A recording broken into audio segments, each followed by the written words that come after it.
Hello, welcome Dr. Sushma Singh this side. Today in Unit 9, the household and the family. Let us start our lecture with topic meaning of the terms family and household. The concept family broadly refers to the primary group comprising husband, wife, unit and their children. This definition keeps three types of ties in mind. The ties are of marriage between the spouse and of the siblingship between children. The two are connected through the geological one between parents and their children. We shall see below that some families comprise persons descended from a common male parent, while in others from a common female parent. For example, a couple, their married son and the latter's wives and children make the primary group, stated at the outset of this section as a family. A somewhat larger one. Thus, a family may be large or small depending on the prevailing principles of organization of descent relations between the dependents of married persons. Thus, the family is based on the principles of kinship whose members usually share a common residence. They reside in a house or homestead. This residential unit is called the household. The members of a household have a set of rational ties amongst them. These ties are linked with statuses held and the corroborating role complexes members of the family are expected to constitute. The household or ghar is a residential and domestic unit composed of one or more persons living under the same roof and eating food cooked in the same kitchen. It may so happen that not all the members of a family live in the same household all the time. Geographically, distances homes may be occupied by a few of the members of a given family. These members then reside in two or more households, but they consider themselves as belonging to the same family. The household is a commercial and co-resident group unit. Thus, kin and residence rules distinguish between the family and household. Kolenda is another sociologist who has consistently worked toward clarifying the conceptual issue about the family and household. She has proposed the 12-type classificatory scheme in her comparative study of the Indian joint family based on 26 post-1949 ethnographic studies and household censuses. These classes of obtained household compositions take the reader beyond the joint nuclear or extended elementary type of families. This scheme does not obscure the phenomena as a simple joint versus nuclear family one does. The 12 type classes are as follows: nuclear family, a couple with or without unmarried children; supplemented nuclear family, sub-nuclear family, single person household, supplemented sub-nuclear family, collateral joint family, supplemented collateral joint family, lineal joint family, supplemented lineal joint family, lineal collateral joint family, supplemented lineal collateral joint family, and others are residual class.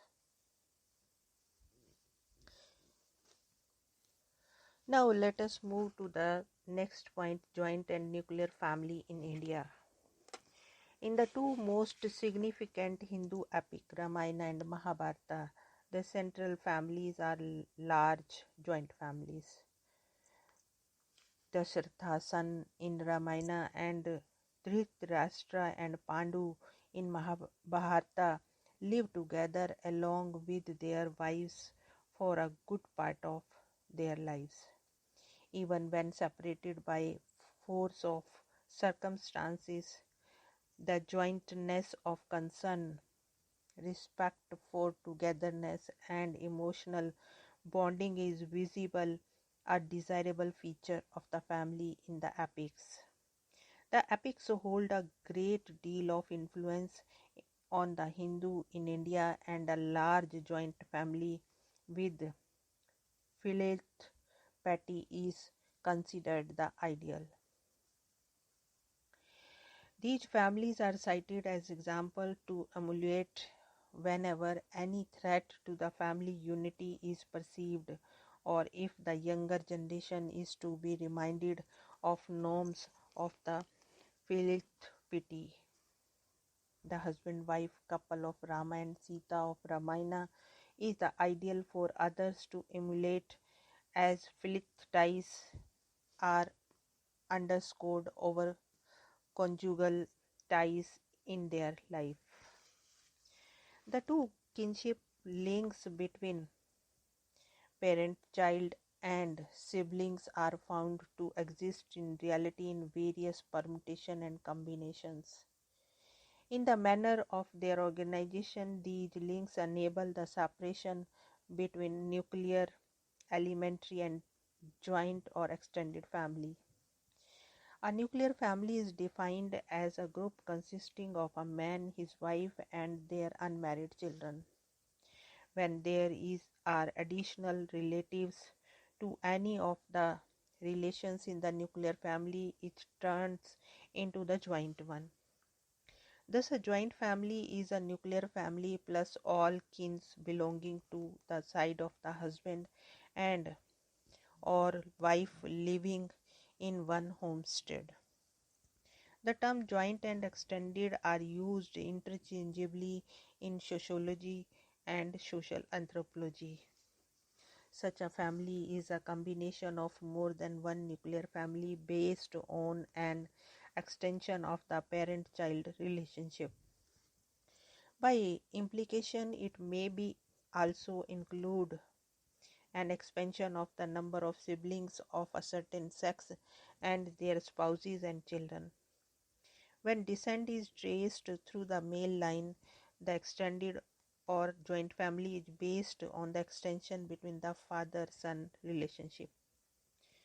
On the other hand, an extension based on mother-daughter relationship forms a matrilineal extended or joint family. A horizontally extended family between brothers, their wives, and children is called fraternal or collateral family. The ideal Hindu joint family consists of a man, his wife, and their adult sons, their wives, and children, and the younger unmarried children of the parental couple. This is called a patrilineal local family.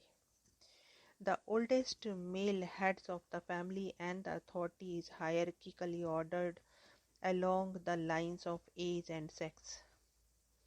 In such a family, conjugal ties are considered subordinate to filial and fraternal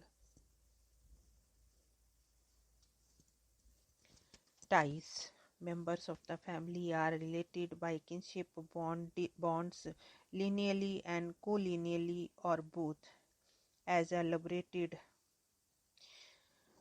a joint family is seen by the number of generations present, ideally 3 or 4 generation family.